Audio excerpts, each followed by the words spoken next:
ایسی مثال گزارتے ہیں. تو جو سکسیس کرائٹیریا ہے وہ سکسیس کرائٹیریا ڈفرینٹ ہے ورسز جو کہ ہم کو نظر آتا ہے. یہ ہے دھوکہ. ہم سارے لوگ یہاں پہ بیٹھے ہوئے ہیں دمام میں, ریاض میں, اور ہم کسی مقصد کے لیے آئے ہیں یہاں پر. سارے لوگ اپنا گھر چھوڑ کے, کوئی پاکستان سے ہے, کوئی انڈیا سے ہے. تو کیوں آئے ہیں؟ پیسہ کمانے آئے ہیں. ڈیفینیٹلی میرا نہیں خیال کہ کوئی بھی دوسری ریزن میرا نہیں خیال. کسی کو ہو سکتا ہو کہ ہاں حرمین شریفین کے قریب ہو جائیں گے اور ہر دوسرے ویکینڈ پہ شاید چکر لگ جائے گا تو یہ فائدہ ہو سکتا ہے.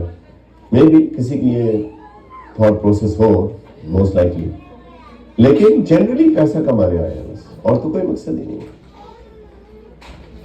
اکثر لوگوں کا سکسیس کرائٹیریا دنیا کی کامیابی اس لحاظ سے ہے کہ وہ پیسہ کتنا بنا لیں گے. آنیسٹلی, کون سی گاڑی چلائیں گے, کس گھر میں رہیں گے, شادی کس سے ہوگی, بچے کتنے ہوں گے, بچے کے اسکول میں جائیں گے, بچوں کے گریڈز کتنے آئیں گے, کون سا کریکولم پڑھیں گے, امریکن پڑھیں گے, برٹش پڑھیں گے, انڈین پڑھیں گے, پاکستانی پڑھیں گے, کس اسکول. This is it. اور لوگ کچھ سوچ ہی نہیں رہے. یہی دھوکہ ہے, اصل میں یہی دھوکہ ہے. اللہ تعالیٰ نے دنیا کی زندگی کو بھی دھوکے کا سامان کہا ہے اور شیطان کو بھی سب سے بڑا دھوکے باز کہا ہے. فلا تغرنکم الحیات الدنیا ولا یغرنکم باللہ غرور. صحیح پڑھا؟ میں حافظ نہیں ہوں, مجھے کریکشن کر دیں پلیز اگر میں غلط آیت پڑھ لوں. اللہ تعالیٰ نے فرمایا دنیا کی زندگی بھی تمہیں دھوکے میں نہ ڈالے, اور جو غرور ہے سب سے بڑا دھوکے باز وہ بھی تم کو دھوکے میں نہ ڈالے, یعنی شیطان. شیطان نے اس دنیا کی جو پوری چمک ہے, اس کی جو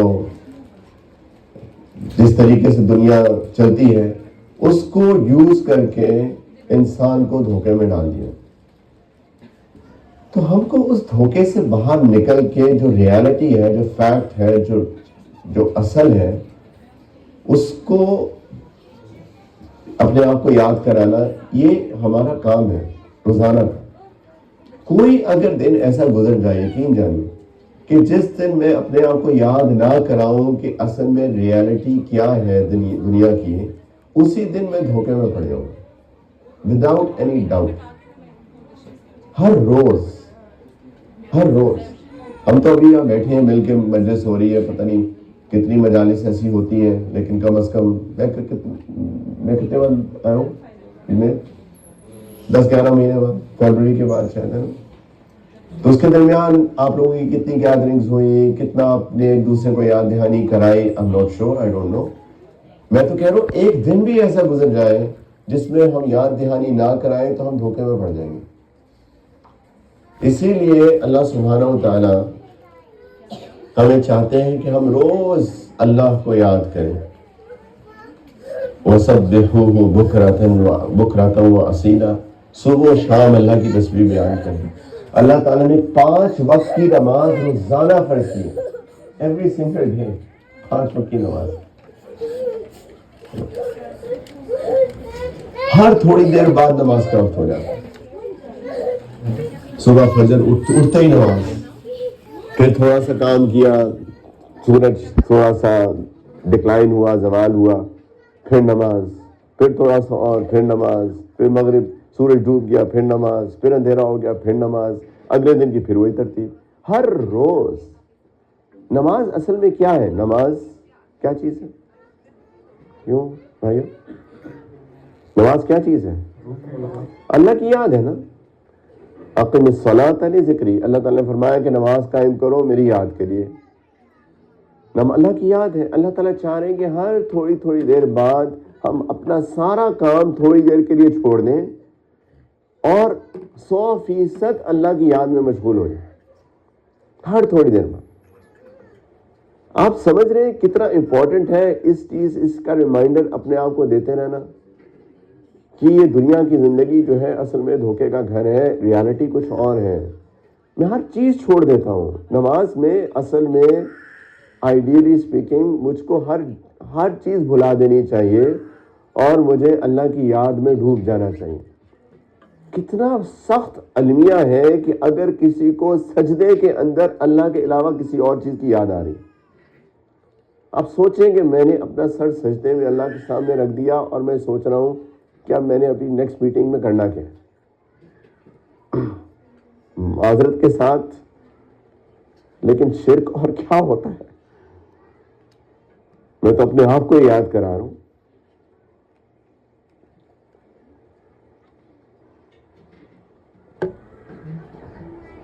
بتوں سے تجھ کو امیدیں، خدا سے نا امیدی، مجھے بتا تو صحیح اور کافری کیا ہے.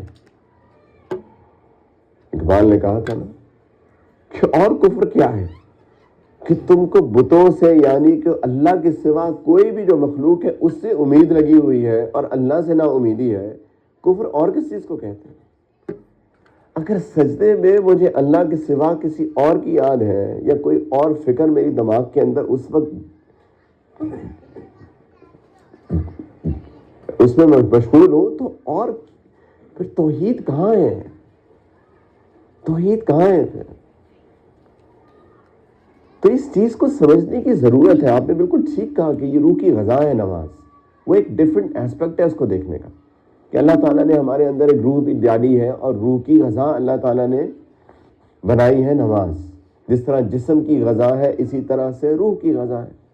جس طرح کھانا کھاتے ہیں دن میں 3 دفعہ 4 دفعہ، سنیکس کرتے ہیں، چائے پیتے ہیں اپنے جسم کو اسٹرانگ رکھنے کے لیے، اسی طریقے سے روح کو اسٹرانگ رکھنے کے لیے اللہ تعالیٰ نے اس کی نرشمنٹ، اس کی غذا جو ہے وہ نماز بنائی ہے، نو ڈاؤٹ.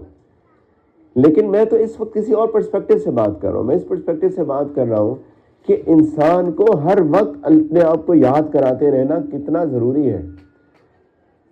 یہ تو ایک یاد کا طریقہ ہے. اب آپ ایک اور طریقے سے دیکھیے کہ یہ جو مذاکرہ ہے، یہ مذاکرہ اللہ تعالیٰ چاہتے ہیں کم از کم ہفتے میں 1 دفعہ تو ضرور ہو. اس کی کیا دلیل ہے؟ جمعے کا خطبہ. آپ سوچئے کہ اللہ تعالیٰ چاہتے ہیں کہ دوپہر جب ہو جائے تو مجھے تم 8 سجدے کرو جو فرض ہے. اس کے بعد سنتیں بھی ہیں، نوافل ہیں، وہ الگ چیز ہے. 8 سجدے مجھے کرو، 4 رکعت میں 8 سجدے کرو ظہر کے وقت. اللہ تعالیٰ کہتے ہیں کہ چلو ہفتے میں 1 دن تو مجھے 4 سجدے کم کر لو، لیکن 2 خطبے سن لو اس کی جگہ. کبھی اس پہ تفکر کریں، کبھی سوچیے اس بارے میں. یعنی کتنی سخت ضرورت ہے مجھے اور آپ کو اس چیز کی یاد دہانی کے لیے کہ ہفتے میں کم از کم تو مجھے کوئی بتائے کہ یار زندگی کی حقیقت کچھ اور ہے. آج جمعے کا خطبہ، یہاں پہ ریٹن خطبہ آتا ہے، ساری مسجدوں میں ایک ہی ہوتا ہے. آج کے خطبے پہ کس نے تفکر کیا؟ میرا ایک سوال ہے، میں جواب نہیں مانگ رہا، اپنے آپ سے سوال کر. آج کا جمعے کا خطبہ تھا، بہت بہترین خطبہ تھا ماشاءاللہ، ہے نا. حلال کمانے کے اوپر تھا، خرچ کرنے کے اوپر تھا. وہ میرے اور آپ کے لیے اللہ تعالیٰ کی طرف سے فرض کیا گیا ہے کہ وہ جمعے کا خطبہ ضرور سن لو، 2 رکعت کم پڑھ لینا میرے لیے. لیکن وہ کیوں تھا خطبہ؟ اس لیے تاکہ میں اس کو سنوں اور اپنے آپ کو یاد دہانی کراؤں اور اپنی زندگی کو اس کے مطابق ڈھالوں. کیونکہ حقیقت یہ ہے، باقی سب دھوکہ ہے. میں آج سن رہا تھا وہ خطبہ اور میں سوچ رہا تھا اللہ اکبر کہ جیسے ہم نے کبھی ایسی باتیں سنی ہی نہیں ہیں. کبھی کبھی ایسا لگتا ہے کہ یہ بات میں زندگی میں پہلی دفعہ سن رہا ہوں، جبکہ وہ بات آپ نے کوئی 20 دفعہ سنی ہوتی ہے نا. حلال رزق کمانے کے بارے میں، حلال رزق کی کتنی احادیث آج کوٹ کی گئی جمعے کے خطبے میں. حلال رزق کمانا عبادت ہے. حلال رزق جو حرام سے انسان کی جسم کی نشو و نما ہوتی ہے وہ جہنم میں جائے گا. ایک بندہ جو تھا اس کا انتقال ہوا، اللہ کے رسول نے فرمایا وہ جہنمی ہے. اس نے کیا کیا تھا؟ مال غنیمت سے 1 شال اس نے چوری کر لی تھی. 1 شال مال غنیمت سے اس نے چوری کر لی تھی اور اس کی وجہ سے اللہ کے رسول نے فرمایا یہ جہنم میں ہے. یعنی اب یہ ساری باتیں آج خطبے میں کی گئیں، یہ اسی لیے کی گئی نا تاکہ مجھے یاد دہانی ہو کہ اصل میں، اور یہ چیز کو بھی یاد کرایا گیا آج کے خطبے میں کہ رازق تو اللہ کی ذات ہے، رزق تو اللہ دیتے ہیں. تم حرام کے پیچھے پڑے ہوئے ہو اور اللہ تعالیٰ رازق ہے، یعنی اللہ تعالیٰ پہ اتنی کم تمہیں یقین ہے کہ تم حرام طریقے سے مال کمانا چاہتے ہو، اور اللہ جو کہ رازق ہے اس پہ تمہیں کوئی توقع ہی نہیں ہے. یہی انسان دھوکہ کھا جاتا ہے کہ جیسے میں اپنی محنت سے، کسی اپنی پلاننگ سے، کوئی چالاکی سے کسی طریقے سے میں مال کما لوں اور میں زیادہ سے زیادہ کرتا رہوں. یہی تو دھوکہ ہے. تو بھائیو، یہ چیز روزانہ کی بیسس پہ اپنے آپ کو یاد کرانا یہ لازم ہے. یہ لازم ہے. یہ ہو ہی نہیں سکتا کہ کوئی ایسا دن ہو جہاں میں اللہ کو یاد نہ کروں، یا میں اللہ تعالیٰ کے جو پوری بنایا ہوا نظام ہے اس کے بارے میں تفکر نہ کروں. یہ نہیں ہو سکتا. میرے بھائیوں، یقین جانے آج 6 دسمبر ہے اور ہر آنے والا دن مجھے اللہ تعالیٰ سے ملاقات کے قریب کر رہا ہے. آج میں اللہ سے ملاقات کے ایک دن قریب ہو گیا. کل اگر زندگی رہی تو ایک دن اور قریب ہو جاؤں گا. اور ہم سب کے ساتھ یہ حال ہے. چھوٹا سا بچہ، اس کا بھی یہ معاملہ ہے. اللہ اس کو زندگی دے، لیکن حقیقت تو یہی ہے کہ یہ بچہ بھی وہ بچہ بھی اللہ سے ملاقات کے ایک دن قریب ہو گیا. آج زندگی کا ایک دن کب ہو چکا ہے؟ ایسے ہی ہے نا. اور یہ زندگی ایک دن ختم ہو جائے گی. اس کے بعد کیا ہوگا؟ کب سوچا تھا آخری دفعہ؟ اس کے بعد کیا ہوگا؟ میری بچیوں نے، میری بہنوں نے جو میری اس بات سن رہی ہے، کب سوچا تھا آخری دفعہ کہ زندگی جب ختم ہو جائے گی، جب موت کا فرشتہ آئے گا تو کیا ہوگا؟ ہمارے کچھ مشائخ ایک چیز ہمیں ریمائنڈ کرانے کے لیے ریکمینڈ کرتے ہیں. کہتے ہیں جب دنیا کے اندر بہت مشغول ہو جاؤ نا تو ایک کام کیا کرو. اس کو انہوں نے کہا ہے مراقبہ موت.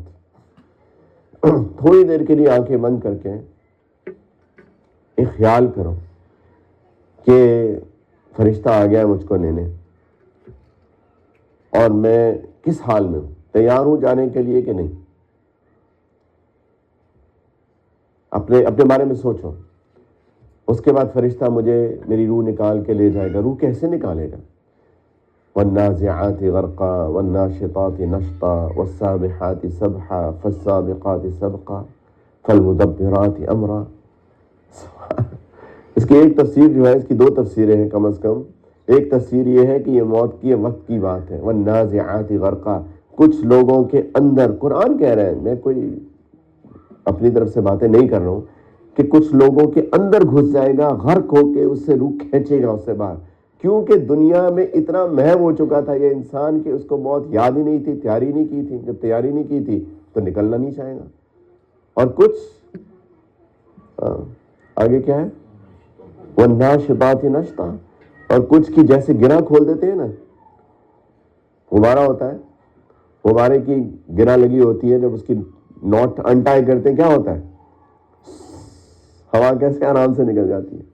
بالکل ایسے ہی جیسے گرہ کھول دیں اس طرح اس کی روح نکل جائے گی آرام سے. میں کس کیٹیگری میں ہوں؟ میں اس میں ہوں کہ اس میں ہوں؟ پھر روح چلی جائے گی.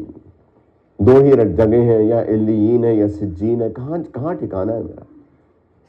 پیچھے سے لوگ میرے کپڑے اتاریں گے، مجھے نہلائیں گے، میرے اوپر کفن چڑھائیں گے، اپنے کندھوں پہ بٹھائیں گے، جنازہ پڑھیں گے، مجھے قبر کے اندر دفنا کے مجھے اکیلا چھوڑائیں گے.